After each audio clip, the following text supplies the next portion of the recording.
नमस्कार दोस्तों। आज तक अभी तक आप लोगों ने बहुत सारे लोगों के बारे में जानकारियां प्राप्त की हैं।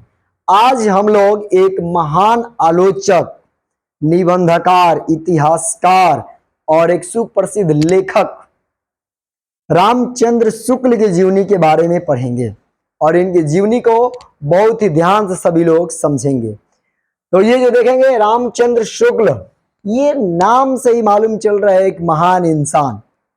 और ये जो शुक्ला जी हैं, तो इस धरती पे शुक्ला जी जैसे या फिर हमारे आपके जैसे जितने भी मनुष्य इस धरती पर जन्म लेंगे, वो लोग किसी न किसी स्थान पर किसी न किसी समय में जन्म लेंगे। तो ये भी जो जन्म लिए हैं, इनका जन्म का वर्ष है 1884। हालांकि डेट और मंथ मालूम नहीं है, उसको अनुमानतः रखा गया है, इसमें दिया नहीं गया है। अब बात करते हैं दूसरा चीज कि जब किसी न किसी समय में जन्म ले लिए तो इस धरा पे यानी इस धरती पे किसी न किसी जगह पे जन्म लेंगे और उस जगह पे जहां पे जन्म लिया जाता है उसको जन्म स्थान बोला जाता है। तो जन्म स्थान रामचंद्र शुक्ल जी का है अगोना, जिला बस्ती, राज्य यूपी और देश बोला जाता है अपना भारत।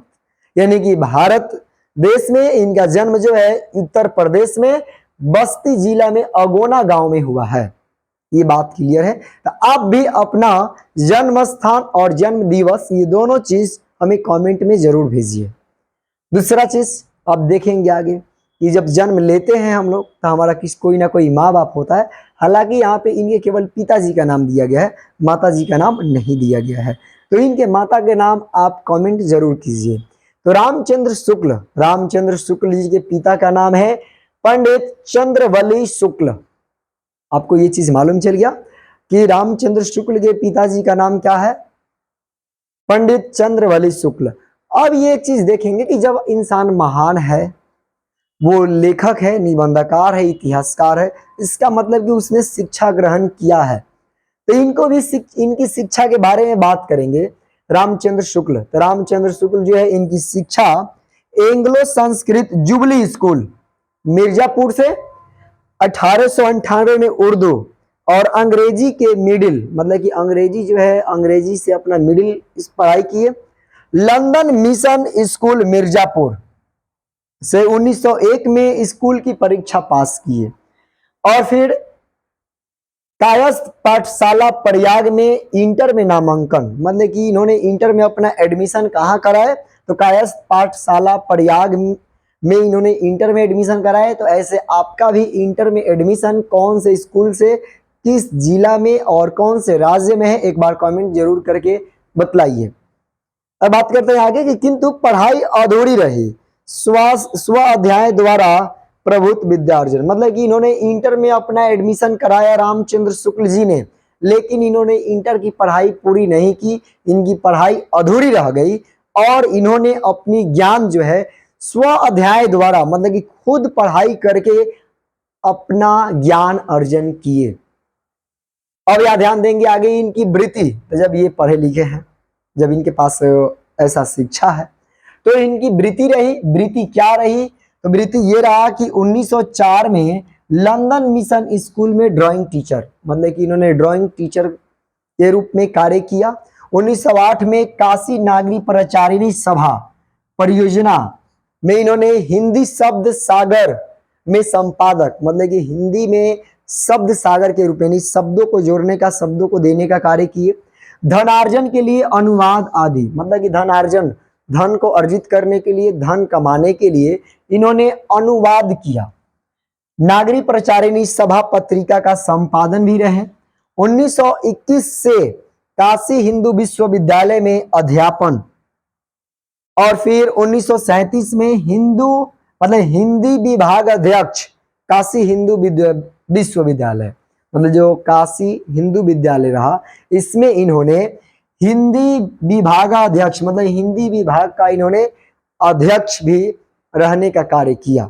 तो इस तरह से जब भी आपके जीवन में ऐसी समस्याएं आए कि आपकी पढ़ाई रुक जाए तो आप इनकी जीवन को ले सकते हैं, प्रेमचंद की जीवन को ले सकते हैं।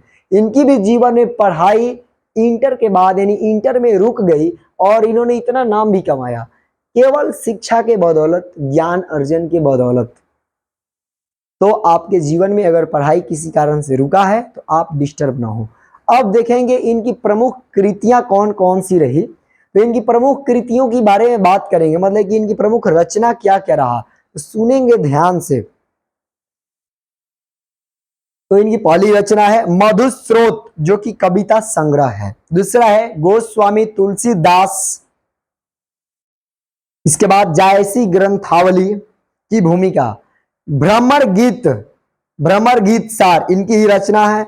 रस मीमांसा, त्रिवेणी, हिंदी का इतिहास, मतलब जो हिंदी साहित्य है, हिंदी साहित्य का इतिहास, इन्होंने साहित्य का भी इतिहास लिखा। श्री राधा कृष्ण दास की जीवनी भी लिखा इन्होंने। चिंतामणि भाग 1, चिंतामणि भाग 2, चिंतामणि भाग 3। तो चिंतामणि 1 जो है और चिंतामणि 2 ये जो है विश्वनाथ प्रसाद मिश्र की है, और चिंतामणि भाग 3 ये जो है डॉक्टर नामवर सिंह के लिए। ये सभी निबंध दिया गया इनके द्वारा। विश्व प्रपंच, कल्पना का आनंद, शशांक बुद्ध चरित, ये सभी अनुवाद इन्होंने किया।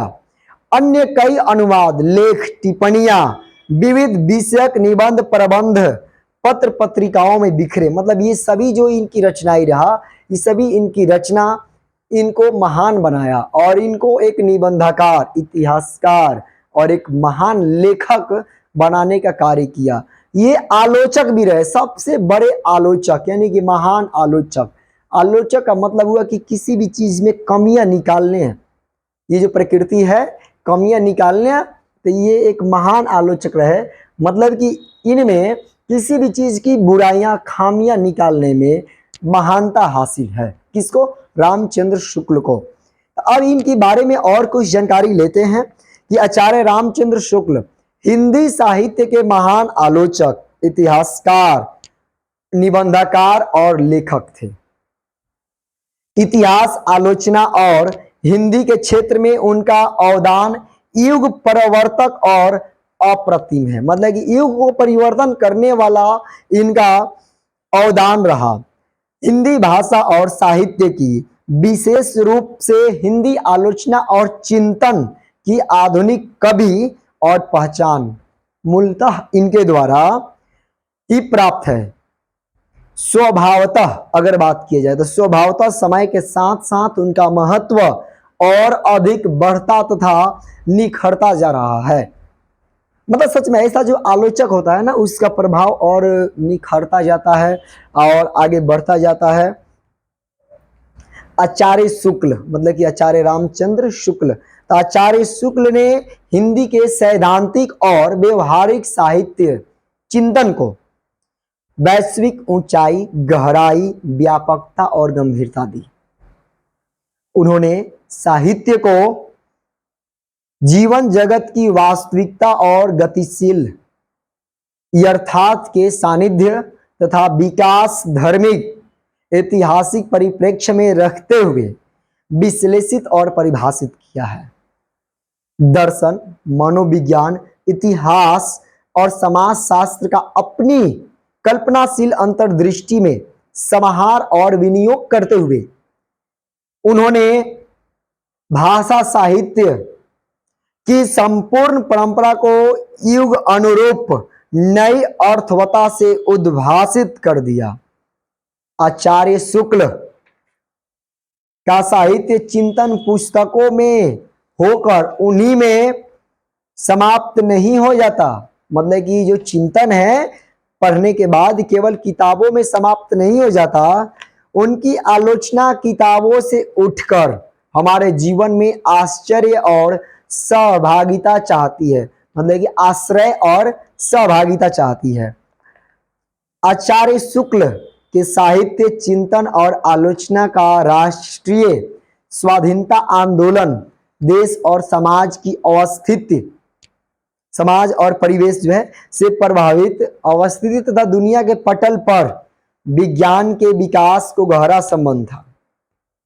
मतलब कि ये जो इनकी आचार्य शुक्ल के साहित्य चिंतन और आलोचना का जो राष्ट्रीय स्वाधीनता आंदोलन देश और समाज की अवस्थिति तथा दुनिया के पटल पर ज्ञान विज्ञान के विकास से गहरा संबंध था।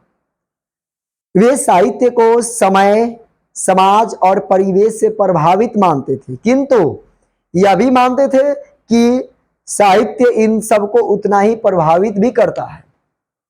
मतलब कि साहित्य जो है ये सामाजिक जीवन, समाज में रहने वाले लोगों के आचार विचार, ज्ञान विज्ञान को भी प्रभावित करने में अहम भूमिका निभाता है।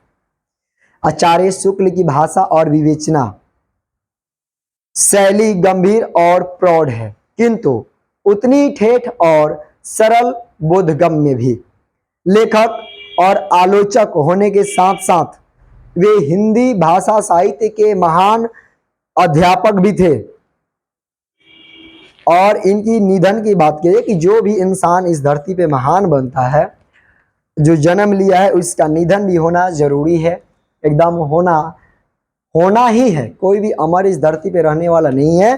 तो रामचंद्र शुक्ल, इनका भी निधन हुआ 2 फरवरी 1941 को। इनका निधन देखेंगे तो इनका निधन 2 फरवरी 1941 को काशी में हुआ। तो इनकी जीवनी क्लियर है, इनकी जीवनी पूरा समझ में आया है।